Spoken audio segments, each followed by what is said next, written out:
My mother told me her birthday party was going to be adults only, so I didn't bring my kids. Then my brother arrived with his whole crew. "They're special," she said. I quietly excused myself. "Mom, I don't understand," I said, staring at the empty seats where my children should have been, at my mother's birthday celebration in her New Jersey home. "You specifically told me this was an adults-only party." The confusion in my voice turned to disbelief as my brother, Michael, walked in with his wife and their 3 children, all dressed smartly and carrying perfectly wrapped gifts. My mother's face lit up at their arrival, and she rushed to hug her grandchildren. "Grandma," they shrieked with delight, while my heart sank, thinking of my own children, Emma and Lucas, who were home with a sitter because I had respected my mother's wishes. "Oh, Carmela," my mother said, noticing my expression. "Michael's kids are different. They're special. I'm sure you understand." But I didn't understand at all. My children, 8-year-old Emma and 6-year-old Lucas, were just as special, just as deserving of celebrating with their grandmother. As a single mother, I'd spent the morning cajoling them, explaining why they couldn't attend Grandma's birthday party, and promising we'd do something special another day. "They're not different," I said quietly, my voice firm despite the storm of emotions inside. "They're all your grandchildren." My brother smirked slightly, adjusting his designer tie. "Come on, sis, you know your kids can be a handful. This way, everyone can have fun." A handful? Because Emma sometimes got overwhelmed in crowded spaces. Because Lucas preferred to express his enthusiasm through movement rather than stillness. These were the same qualities that made them exceptionally wonderful. I stood up from the elegantly set dining table, the untouched appetizer forgotten. The family photos on the walls now seemed to mock me, carefully curated images where Michael's family featured prominently, while my children appeared only in general group shots, usually at the margins. "Where are you going?" my mother asked, already distracted by the drawing Michael's youngest son was showing her. "We haven't even had dinner yet." I grabbed my purse, a plan already forming in my mind. My children deserved better than this, and I suddenly knew exactly how to give it to them. "I'm going to spend the afternoon with my kids," I said, my voice clear and sure. "We should all be where we're truly valued." As I drove away, I pulled out my phone and searched for a number I hadn't called in years. Sometimes, the universe has a way of providing exactly what you need, exactly when you need it. The drive home through the quiet New Jersey streets gave me time to reflect on the years of subtle exclusion my children had faced. It had started small, my mother forgetting to invite them to Sunday brunches, planning family events during nap times when they were little, always finding reasons why it was easier to accommodate Michael's children. I had made excuses for her behavior, always trying to shield Emma and Lucas from the sting of rejection. But maybe I'd been wrong. Maybe they needed to learn that when people don't appreciate you, you create your own joy elsewhere. When I pulled into my driveway, I looked again at the contact I'd found on my phone, Antonio DiMarco, Julian Harry Institute.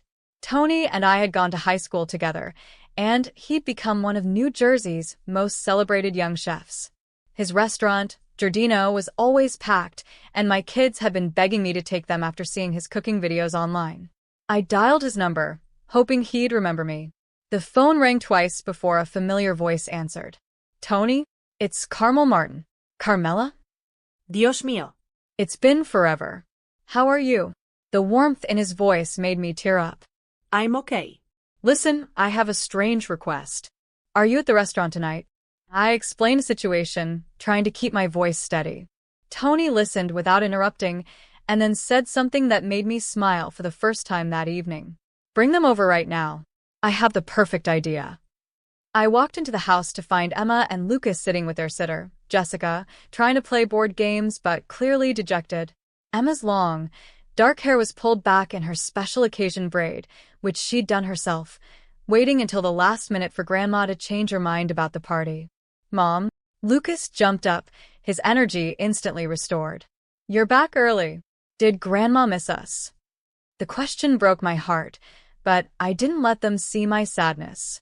Instead, I smiled mysteriously. "How would you two like to go on an adventure?" Emma looked up cautiously. "What kind of adventure?" "Well," I said, pulling up one of Tony's cooking videos on my phone. How would you like to meet this chef and maybe learn to make something special in his kitchen? Their eyes widened with excitement. Really? They said in unison. Really? Sometimes, the best celebrations are the ones we create for ourselves. The downtown Montclair lights twinkled as we arrived at Giardino. The restaurant's warm glow spilled onto the sidewalk, and through the windows we could see the bustling dining room filled with happy customers. Emma clutched her notebook, in which she jotted down recipes from cooking shows, while Lucas bounced excitedly beside her. Are we really going to cook in a real restaurant? Emma asked, her earlier disappointment forgotten in this new adventure. That's the plan, sweetie, I said, stroking her carefully braided hair. And, you know what? You're already dressed perfectly for a special evening. Tony was waiting for us at the door, his chef's whites impeccably clean despite the dinner rush. His face broke into a huge smile when he saw us. Familia Martínez. Pawson. He knelt down to Emma and Lucas's level. I hear you two are interested in cooking? Lucas nodded enthusiastically. I can make scrambled eggs all by myself, Emma added shyly, holding up her notebook. And I've been learning about herbs. I have a little garden on our windowsill. Tony's eyes lit up as he glanced at Emma's careful notes. This is impressive. You know, I started just like you, growing herbs in my mother's kitchen when I was about your age. He led us through the bustling dining room to a special table overlooking the open kitchen. The aromas of fresh herbs and sautéed garlic filled the air, and I watched my children's faces glow with awe as they took in the orchestrated chaos of a professional kitchen. First, Tony announced, we'll have a proper dinner. Then, if you're interested, I thought we could create something special for dessert. He winked at the kids. I could use some expert help with my famous tiramisu. We can really help, Emma asked, her eyes wide. Of course. I'll even give you special chef's aprons. He looked at me with understanding. Every great chef needs to start somewhere, and my kitchen welcomes all kinds of special talents. The emphasis he placed on special was different from my mother's. She used it to exclude. Tony used it to celebrate what made each person unique. I watched as a waiter brought freshly baked focaccia to our table, the herbs sprinkled on top matching the ones Emma grew at home. I took the liberty of planning a tasting menu, Tony said. All kid-friendly, but sophisticated. No simple children's menus in my kitchen. We respect all our chefs, no matter their age. Seeing the thrilled looks on my children's faces, I felt the last vestiges of the afternoon's hurt begin to fade. Sometimes, rejection simply redirects you to where you were meant to be all along. The tasting menu was a parade of delights that made us completely forget about my mother's party.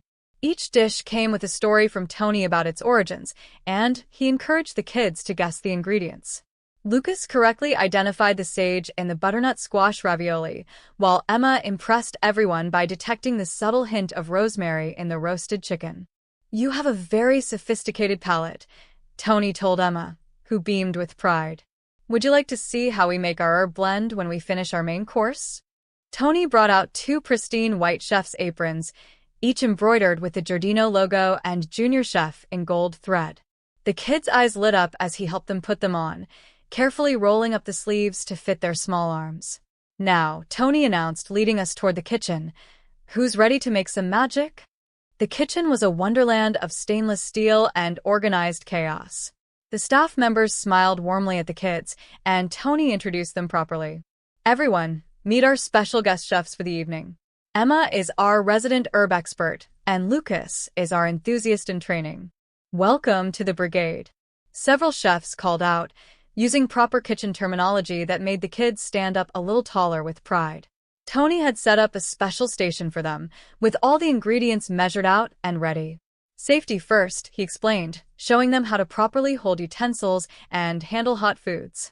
Emma took detailed notes in her notebook, while Lucas watched with an attentiveness I rarely saw from him. First, we prepare the coffee mixture to soak the ladyfingers, Tony explained. Lucas, would you like to help me count how many we need? Lucas, who sometimes struggled to sit still at school, counted each cookie with perfect attention. 24, he announced proudly. Exactly. Emma, perhaps you could help me mix the mascarpone filling. The key is to blend it gently, like when you're handling the delicate herbs from your garden. I watched in amazement as my children worked together without their usual bickering. Emma displayed surprising patience as she helped her brother, and Lucas listened intently to her suggestions. Tony had an intuitive way of tapping into their strengths while gently supporting their challenges. "Mom," Emma called, "take our picture while we're mixing." I snapped several photos of them working, their faces focused and joyful. Without thinking, I posted one to my social media with the caption, "My amazing junior chefs, creating magic at Giardino. Thanks at Chef Tony for making this night unforgettable." Almost immediately, the likes and comments started pouring in. My phone buzzed with a text from my cousin Sophia, who was at my mother's party. "OMG, is that Chef DeMarco? The kids look so happy. Things are pretty tense here. You definitely chose the better celebration." "Mom, look," Lucas shouted as he carefully piped a rosette of mascarpone cream, just as Tony had demonstrated. "I did it. Perfect technique," Tony praised. "You know, I'm teaching kids cooking classes on the weekends, and we could really use that piping skill." I watched my children blossom under his kindness and encouragement, and I realized that sometimes the family you need isn't always the family you're born into. As we prepped our tiramisu, the restaurant's social media manager, Maria, asked if she could take some photos for their Instagram account. Emma and Lucas proudly posed with their creations, their Giardino Junior Chef aprons on full display. "Are you kidding?" Maria asked, showing me the photos. "We're starting a new weekend cooking program for kids, and these capture exactly what we're trying to create: joy in the kitchen." I looked at Tony, who was showing Lucas how to make the perfect chocolate garnish. "It's something I've wanted to do for a while," he explained. "Teaching kids who really love food, regardless of their learning style, energy level, everyone belongs in the kitchen." The warmth in his voice made me think of all the times my mother had excluded my children because they didn't fit her idea of proper behavior. Here, Lucas's enthusiasm was channeled into creative energy, and Emma's quiet attention to detail was celebrated instead of labeled as being too serious. "Of course, you can share the photos," I told Maria. "And tell me more about this cooking program." While the tiramisu chilled, Tony showed the kids the herb garden on the restaurant's rooftop patio. The New Jersey skyline glittered behind them as Emma excitedly identified different plants, while Lucas carefully smelled each herb and declared which dishes they would improve. My phone kept buzzing with notifications. The photos were spreading through our community's social media, drawing attention not only to Giardino's upcoming program, but to the larger issue of inclusion. My son would love this. He can't sit still in regular classes, but comes alive in the kitchen. Finally, a program that celebrates different learning styles. Is there a waiting list? Even some of my mother's friends were commenting. Their subtle message was clear. Wonderful to see kids valued for their unique gifts. Some grandmothers could learn from this. Tony joined me as I read the responses. "You know," he said thoughtfully, "I struggled in traditional settings as a kid. Cooking saved me. It gave me a place where my creativity and energy were assets, not problems. That's what I want to create here." He watched as Emma patiently explained the difference between oregano and thyme to Lucas. "Your kids are fantastic. Emma has such a sophisticated understanding of flavors, and Lucas's enthusiasm is exactly what a kitchen needs. Would they be interested in being part of our first regular weekend class? Not just as students. Emma could help mentor younger kids on the herbs, and Lucas has a natural talent for demonstrating techniques." Before I could answer, Maria rushed over with her tablet. The photos have gone viral in the local foodie community. Several restaurants are asking about starting similar inclusive programs. Look at the comments. Finally, someone recognizes that all kids have gifts. This is what real family support looks like. I can't wait to take my two energetic boys to these classes. The best comment came from Mrs. Peterson, my mother's oldest friend. "These children are absolutely precious and talented. Some grandmothers don't know what they're missing." Tony gathered everyone for one last photo. Emma and Lucas in their junior chef aprons, proudly holding their creations, surrounded by the supportive kitchen staff. It was everything a family photo should be: genuine smiles, natural poses, and pure joy. Mom, Emma said, as Tony showed her how to properly wrap the tiramisu to take home, can we do this every year instead of Grandma's party? Better yet, Tony interrupted with a wink. How about every weekend? Our junior chef program runs Sunday mornings, perfect for a mother-son/daughter cooking tradition. Looking at my children's happy faces, I realized we'd found something far more valuable than inclusion in my mother's carefully curated family gatherings. We'd found our own tradition, our own community, and our own way to shine.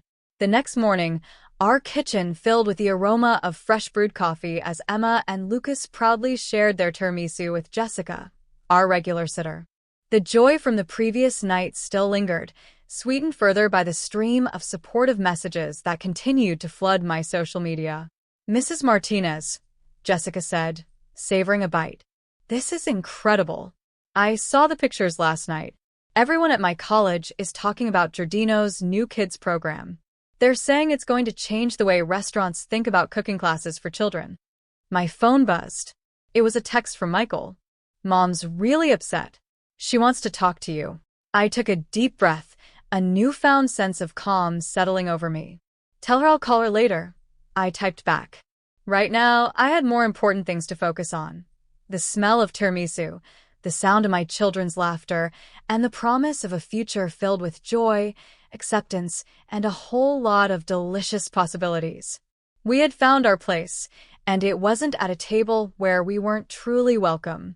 It was in the heart of a bustling kitchen, surrounded by people who celebrated our unique flavors, our special talents, and the simple joy of creating something beautiful together. And that, I knew, was a recipe for a lifetime of happiness.